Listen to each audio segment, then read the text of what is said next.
Your enemy is the version of you which doesn't take shit. Your enemy is the version of you which goes to the gym every single day. And if you've done this correctly, then what you should be doing by now is thinking of him permanently.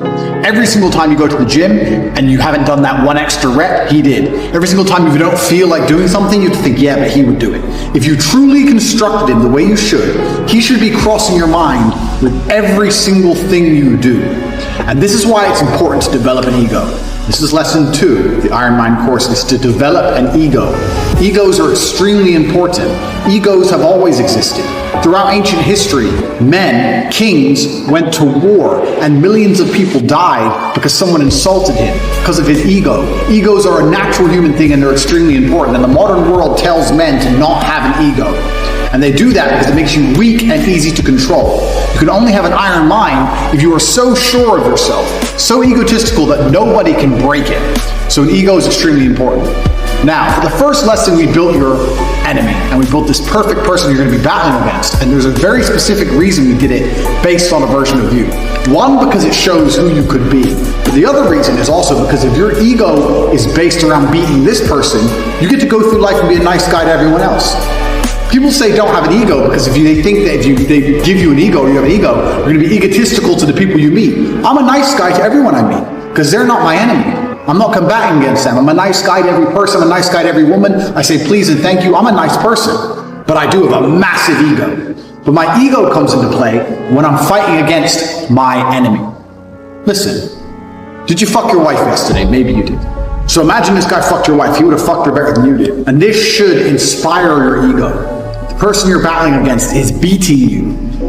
And this person is who you could be. That's what's the most annoying thing about it. This person's outlifting you in the gym. They're making more money. They're fucking their wife better. They've got more girls. They're rolling around a nicer car. This could be you, but it's not you. Only because you don't have the motivation to do what this individual does. Nothing to do with genetics, nothing to do with luck. This person is you and they're beating you. And this should inspire your ego. Most people's egos work against them, and the way it works against them is they feel entitled. They wake up and they think, oh, I deserve a nice car. I'm a special person. I deserve a nice car. And then when they don't get a nice car, they get disheartened and annoyed. That is not the right way to use an ego. An ego should be used as in, I deserve a nice car, so I'm going to go fucking get it. That's an ego.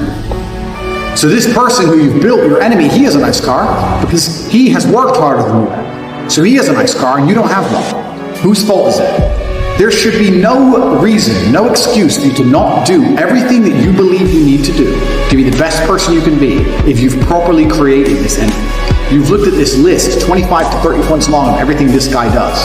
And you should look at that list and think, fuck, this is who I'm competing against. I need to start getting my shit together. And your ego should stop you from wanting to lose. Otherwise, day after day after day, you are losing to this individual. This individual is beating you day after day after day. You can't let that happen. Your ego is extremely important, and you only have one person you're competing against, and it's the person you created, which is nothing more than a better version of yourself. So day by day, you're losing this battle, and that should make you uncomfortable, it should make you nervous, it should make you anxious. So you start to feel that way, because this is the truth. If you've truly imagined who your enemy is, and you truly imagine them beating you, you should not be able to relax. The fact that you can still sit and watch TV means you need to go back to the first video of this course and start again, and do it properly, and do it well enough so that you can no longer sit still. You look at yourself in the mirror and go, okay, yeah, I've got some muscle, but this guy, he's got real muscle. I've got a little bit of money. This guy, he hustles non-stop. He's on Twitter non-stop. He's started businesses. He's learned how to make websites. He's trading crypto. He's got all of Tate's programs. He's got this. He's got that. You need to get your shit together. And if you do that properly, you'll start to feel nervous. You'll imagine the version of you that is as amazing as they could be. And then you look at yourself and realize that you're failing. It's the reality. And you'll sit there and go, fuck. Now, when you feel anxious, there's only one thing you can do. You can either sit there and be anxious like a little girl and be worried about it, or you can put some things in action. I was nervous before every single fight, and that's when I felt the best. Because I was afraid. I was afraid of losing. And you need to be afraid of losing day by day throughout your life. You know your enemy is, you know what he's doing, and you're losing day by day. Now, if you go to the gym and you beat your personal best, let's say the most you've ever benched is 100 kilo.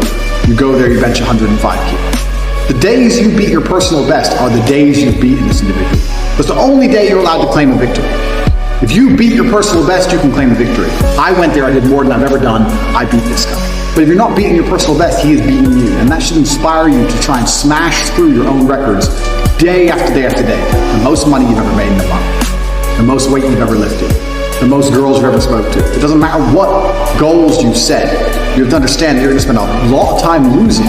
And all this time you're spending losing is going to damage your ego, and that's going to make you anxious and unhappy and nervous, and you're going to put all that nervous energy into smashing your personal records so you have those days of victory.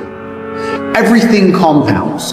What most people don't understand is they think that life just changed overnight. Everything compounds. People say to me, "Oh, Tate, how did you become successful?" I can't tell you the one thing that made me successful. I was always driven, motivated. I understood how to make good connections. I looked after the people who looked after me. I always knew what the right thing to do was. I didn't drink for many years of my life. I didn't do this, I didn't do that, but I did do this. And it all comes together to success. It's not about one thing. A lot of people go through life with a very average attitude to life, and they wait for their one big break. Yeah, maybe you'll get it, but that's not the reality. If you're hoping for a big break, you may as well just keep buying the lottery tickets. You have to build your big break. And you're going to do that with 1,000 tiny victories. It's a change of mindset that's going to allow you to put together 1,000 tiny victories. And the change of mindset is simply understanding that there's a version of you that exists somewhere in the multiverse, which is much better than you are right now. They have the same star, the same genetic composition, but they are destroying you in every measurable metric purely because they don't get lazy, don't get tired, don't watch TV, don't waste their time. They have an iron mind. And that person is going to become you now. That is who you are fighting against.